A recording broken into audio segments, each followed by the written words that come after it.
కోనసీమ జిల్లా అంతర్వేది దగ్గర తీరాన్ని తాకింది మొంతా తుఫాన్.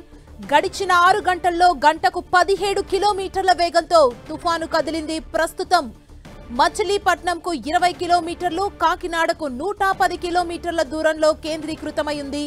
విశాఖకు 220 కిలోమీటర్ల దూరంలో తీవ్ర తుఫాను కేంద్రీకృతమైంది.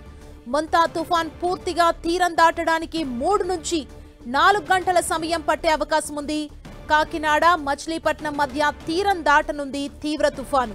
కోస్తా వెంబడి గంటకు 90 నుంచి 100 కిలోమీటర్ల వేగంతో ఈదురుగాలులు వీస్తున్నాయి. కోనసీమ జిల్లా అంతర్వేది దగ్గర తీరాన్ని తాకింది మొంతా తుఫాన్. గడిచిన 6 గంటల్లో 17 కిలోమీటర్ల వేగంతో తుఫాను కదలికలున్నాయి. అధికారులు అలర్ట్ అయ్యారు. తుఫానుకు సంబంధించి అప్రమత్తమైనట్లు తెలుస్తోంది. తీర ప్రాంత ప్రజల్ని ఇప్పటికే అధికారులు అప్రమత్తం చేశారు. మనం చూస్తున్నాం దానికి సంబంధించిన బ్రేకింగ్ న్యూస్ ని. తీరాన్ని తాకింది తుఫాన్. మొంతా తుఫాన్ తీవ్రత పెద్ద ఎత్తున నేపథ్యంలో అధికారులు అలర్ట్ అయ్యారు. ముఖ్యంగా సముద్ర తీర ప్రాంతాల్లో ఉన్న ప్రజలని అలర్ట్ చేయడం జరిగింది. కోనసీమ జిల్లా అంతర్వేది దగ్గర తీరాన్ని తాకింది మొంతా తుఫాన్. గడిచిన 6 గంటల్లో గంటకు 17 కిలోమీటర్ల వేగంతో తుఫాను కదిలింది. ప్రస్తుతం మచిలీపట్నంకి 20 కిలోమీటర్లు, కాకినాడకు 110 కిలోమీటర్ల దూరంలో కేంద్రీకృతమైంది. విశాఖకు 220 కిలోమీటర్ల దూరంలో తీవ్ర తుఫాను కేంద్రీకృతమైంది. మొంతా తుఫాన్ పూర్తిగా తీరం దాటడానికి 3 నుంచి 4 గంటల సమయం పట్టే అవకాశం ఉన్నట్లు వాతావరణ శాఖ అధికారులు తెలిపారు. ఈ నేపథ్యంలో కాకినాడ మచిలీపట్నం మధ్య తీరం దాటనుంది తీవ్ర తుఫాన్. కోస్తా వెంబడి గంటకు 90 నుంచి 100 కిలోమీటర్ల వేగంతో ఈదురుగాలులు వీస్తున్నాయి. తీరాన్ని తాకింది మొంతా తుఫాన్.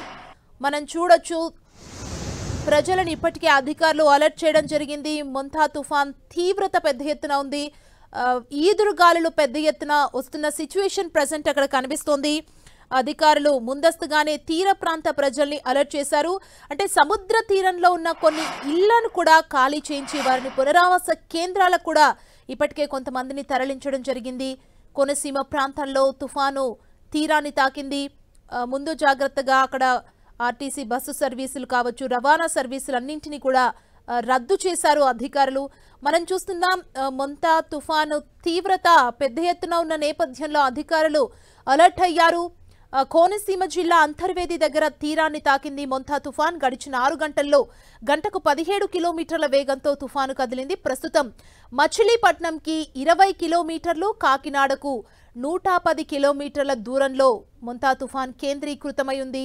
విశాఖకు 220 కిలోమీటర్ల దూరంలో తీవ్ర తుఫాను కేంద్రీకృతమైంది. మొంతా తుఫాన్ పూర్తిగా తీరం దాటడానికి 3 నుంచి 4 గంటల సమయం పట్టే అవకాశం ఉంది. కాకినాడ మచిలీపట్నం మధ్య తీరం దాటనుంది తీవ్ర తుఫాన్. కోస్తా వెంబడి గంటకు 90 నుంచి 100 కిలోమీటర్ల వేగంతో ఈదురుగాలులు వీస్తున్నాయి.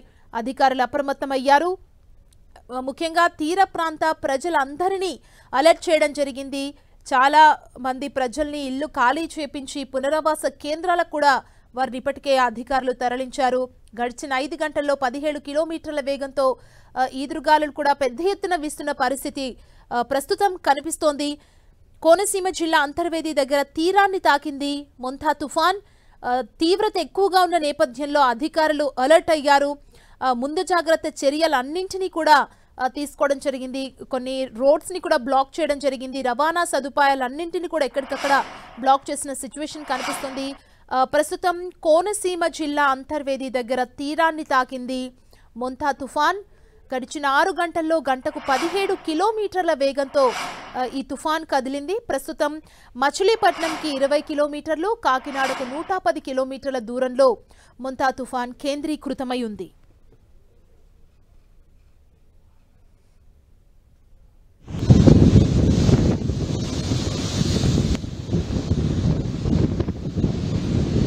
మొంతా తుఫాన్ తీవ్రతకు సంబంధించి ఏలూరు నుంచి మా ప్రతినిధి శ్రీనివాస్ మనకు అప్డేట్స్ ని అందిస్తారు. శ్రీనివాస్,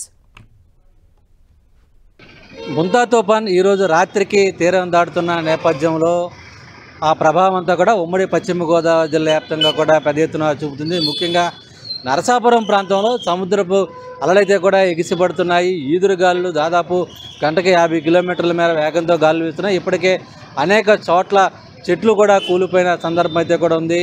అనేక వృక్షాలు రోడ్లపైకి అడ్డంగా పడిపోతున్న నేపథ్యంలో అధికార యంత్రాంగం వాటిని తొలగించే ప్రక్రియలో అయితే కూడా నిమగ్నమై ఉంది. రాత్రి 11:30-12 గంటల మధ్యలో తీరం దాటుతుందని చెప్తున్నారు. ఈ నేపథ్యంలోనే నరసాపురం అలాగే రాజోలు అమలాపురం ఈ ప్రాంతానికి సంబంధించి ఈ మధ్యలో తీరం దాటే అవకాశం ఉందని చెప్పి అటు వాతావరణ శాఖ అధికారులు ఇప్పటికే హెచ్చరికలు జారీ చేస్తున్నారు. ఈ సమయంలో గంటకు 90 నుంచి 110 కిలోమీటర్ల వేగంతో గాలులు వీస్తాయి. ఈ నేపథ్యంలోనే ప్రజలంతా కూడా అప్రమత్తంగా ఉండాలని అధికారులు ఇప్పటికే అటు ఆదేశాలు కూడా జారీ చేయడం జరిగింది. ముఖ్యంగా పశ్చిమ గోదావరి జిల్లా కలెక్టర్ నాగరాణి అయితే కూడా ప్రజలను అప్రమత్తం చేస్తున్నారు. తుఫాను తీరం దాటే సమయంలో మొత్తం విద్యుత్ సరఫరా అంతా కూడా నిలిపేసే అవకాశం ఉంటుంది. ఈలోపు ప్రజలంతా కూడా ప్రత్యామ్నాయ ఏర్పాట్లు చేసుకోవాలని చెప్పి కూడా ఆమె సూచించడం జరిగింది. ముఖ్యంగా అటు కేంద్ర మంత్రి శ్రీనివాస్ వర్మ అలాగే రాష్ట్ర జిల్లా ఇన్ఛార్జి మంత్రి గొట్టిపాటి రవికుమార్ అంతా కూడా సముద్ర తీర ప్రాంతంలో పర్యటించి ప్రజలను ఉదయం నుంచి కూడా అప్రమత్తం చేసిన సందర్భం అయితే కూడా ఉంది. ఇదే సందర్భంలో ఏలూరు జిల్లాలో కూడా పెద్ద ఎత్తున మంత్రి నాదెండ్ల మనోహర్ కొల్లేరు ఆ ప్రాంతాల్లో కూడా పరిశీలించడం జరిగింది. ఈ సందర్భంలోనే అధికారుల మీద మంత్రి నాదెండ్ల మనోహర్ కొంత ఆగ్రహం వ్యక్తం చేశారు. అటు కొల్లేరు పరివాహక ప్రాంత ప్రజలందరూ కూడా సురక్షిత ప్రాంతాలకు తరలించాలని చెప్పి కూడా ఆదేశాలు ఇచ్చినప్పటికీ కూడా కొంతమంది అధికారులు నిర్లక్ష్యంగా ఉన్నారు. ఈ నేపథ్యంలోనే ఎటువంటి ప్రమాదం జరిగినా ఎవరు బాధ్యత వస్తారంటూ కూడా అధికారుల మీద ఆయన ఆగ్రహం వ్యక్తం చేసిన పరిస్థితి కూడా ఉంది. మొత్తానికి ముంతా తుఫాను మరికొద్దిసేపట్లో తీరం దాటే అవకాశం ఉన్న నేపథ్యంలో ప్రజలంతా కూడా అప్రమత్తంగా ఉండాలని చెప్తున్నారు. ఈ సమయంలోనే అటు జిల్లా వ్యాప్తంగా కూడా నరసాపురంతో పాటు జిల్లా వ్యాప్తంగా కూడా అనేక చోట్ల విద్యుత్తు సరఫరా నిలిపేసే అవకాశం ఉందని చెప్పి కూడా స్వయంగా కలెక్టర్ కూడా సూచించడం జరిగింది. ఈ మొత్తానికి సంబంధించి అటు నరసాపురం అలాగే రాజోలు ఈ ప్రాంతాల మధ్యలోనే ముంతా తుఫాన్ తీరం దాటుతుందని చెప్పి కూడా అధికారులు ఒక అంచనాకు రావడం జరిగింది. ఈ సందర్భంలోనే పెద్ద ఎత్తున ఈదురుగాలులు వీస్తాయి. ఈదురుగాలులతో పాటు భారీ వర్షాలు కూడా వచ్చే అవకాశం ఉంటుందని చెప్పి కూడా అధికారులు చెబుతున్నారు. ఈ మొత్తానికి అటు ముంతా తుఫాను మొత్తం ఈరోజు రాత్రి అంతా కూడా మొత్తం ప్రజలంతా కూడా పెద్ద ఎత్తున భయపెట్టే విధంగానే ఉంది. ప్రజలు మాత్రం అప్రమత్తంగా ఉండాలి, అందరూ కూడా ఇళ్లలోనే సురక్షితంగా ఉండాలని చెప్పి కూడా చెప్తున్నారు. మరోవైపు భారీ వర్షం కురిసే నేపథ్యం అయితే ఉంది. ఈ నేపథ్యంలోనే లోతట్టు ప్రాంత ప్రజలంతా కూడా సురక్షిత ప్రాంతాలకు తరలి వెళ్లాలని కోరుతున్నారు. మరోవైపు ఈదురుగాలులు బలంగా వీస్తున్న నేపథ్యంలో అందరూ కూడా పెద్ద ఎత్తున జాగ్రత్తలు తీసుకోవాలని చెప్పి కూడా అధికారులు కోరుతున్నారు. అటు ఉమ్మడి పశ్చిమ గోదావరి జిల్లా వ్యాప్తంగా కూడా పెద్ద ఎత్తున ఈ ప్రభావం కూడా చూపిస్తుందని చెప్పి కూడా అధికారులు కూడా ఒక అంచనాకు రావడం జరిగింది. ముఖ్యంగా నరసాపురం, భీమవరం అలాగే ఈ ప్రాంతాల్లో తీరం వెంబడి ఉన్నటువంటి ప్రాంతాల్లో కూడా పెద్ద ఎత్తున ప్రజలు జాగ్రత్తలు తీసుకోవాలని చెప్పి కూడా కోరుతున్న పరిస్థితులు కూడా ప్రస్తుతం నెలకొని ఉన్నాయి. మరోవైపు విద్యుత్తు గాలులు వీస్తున్న సమయంలో విద్యుత్తు పూర్తి స్థాయిలో అంతరాయం కలుగుతుంది. ఎప్పుడు విద్యుత్తు పోతుంది, ఎప్పుడు వస్తుంది అనేది కూడా అంతుపట్టని పరిస్థితుల్లో ఉన్న నేపథ్యంలో ప్రజలంతా కూడా ప్రత్యామ్నాయ ఏర్పాట్లు చేసుకోవాలని చెప్పి కూడా అధికారులు చూస్తున్న సందర్భం కూడా ప్రస్తుతం ఉంది. వీడియో ప్రసాద్తో శ్రీనివాస్, 10 టీవీ, ఉమ్మడి పశ్చిమ గోదావరి జిల్లా నుంచి.